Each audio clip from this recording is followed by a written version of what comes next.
Republican lawmakers are questioning the Securities and Exchange Commission's Chair Gary Gensler on how Prometheum won its rather unique approval as a broker-dealer for crypto. Well, joining us now to discuss is the man who has our unique approval to cover regulations. That's none other than CoinDesk Global Policy and Regulation Managing Editor Nick Day, who is also the editor of CoinDesk's absolute positively must-read State of Crypto newsletter. Good morning, Nick. Good morning. Thank you. So we have 23 members of the House Financial Services Committee sending a letter to Gary Gensler. I'm sure he opens the mail and doesn't use email, doesn't like things electronic, apparently. He wants some details. Break down that letter for us. What did it say? You read them. You read their mail before Gensler does. Tell us what is said in it before Gensler opens it up. Yeah. So it's basically kind of, some arguments as what we've heard before, right? Lawmakers are concerned about two things, really. One, the timing of the Prometheum approval.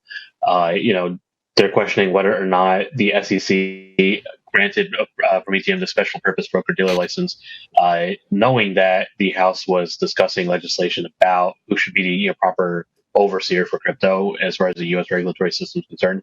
And then the other is the actual approval itself. There's been questions since this was announced about whether or not Prometheum would be able to do the things it claims it will be able to do. As of right now, Prometheum doesn't list or trade any cryptocurrencies. So, jury is still out on that one. But there's some real questions about whether or not, this license would actually allow Prometheum to trade crypto asset securities or whatever, without the participation of the issuers. Is this like a giant conspiracy theory? What's going on here? Really, let's talk. Really Lawrence is on a conspiracy theory train this week. Yesterday with the aliens, today with the conspiracy theory.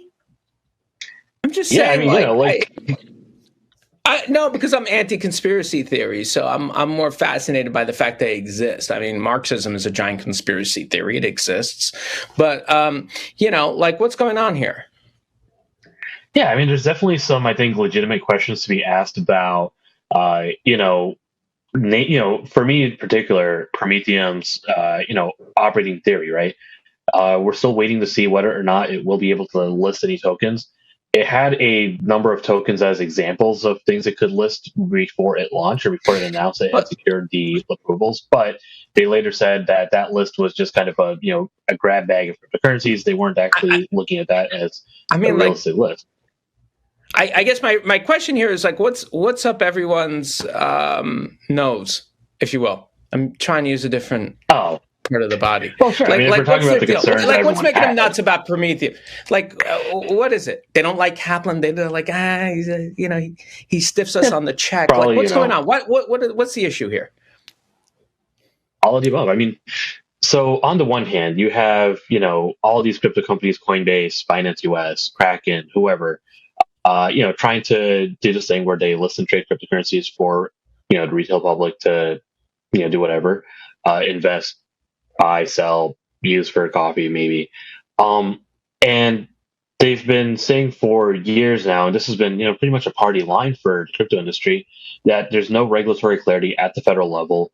There is no way for crypto companies to become licensed in such a way that they can continue doing what they're doing without having to pay heavy fees or abide by regulations that, in their words, don't account for, crypto's attributes. So, in other words, you have all these crypto exchanges saying that they can't be, national securities exchanges, or they can't have a separate broker-dealer, clearinghouse and exchange function because the things they're listing, the crypto tokens, are not securities, or they don't meet certain requirements of securities, or securities laws don't, match or don't, apply in this 21st century paradigm. And then along comes Prometheum and says, oh, well, actually, we can figure that. We figured it out. We've gotten the approvals and we're good to go. So I think there was, on the one hand, a lot of skepticism because, again, Prometheum hasn't launched anything. But also, a lot of these companies have spent years saying, this thing is not possible under the current regime. And Prometheum is now claiming it is possible. So there's a bit of, kind of natural animus towards that as well. On the congressional side, you also have the fact that lawmakers have actually been discussing and debating crypto for a while now. And, as we saw, the House Financial Services Committee is in the process of trying to make crypto legislation happen. And some of these bills would give the CFTC some greater spot market authorities over certain cryptocurrencies, but give the SEC some better defined, limitations or parameters for how they're overseeing things. And so on that side, you have lawmakers saying, okay, well, is this just, SEC Chair Gensler's attempt at, bypassing or, superseding Congress by taking this power before lawmakers can actually do anything with that? I mean, is the feeling that Kaplan's a patsy for Gensler?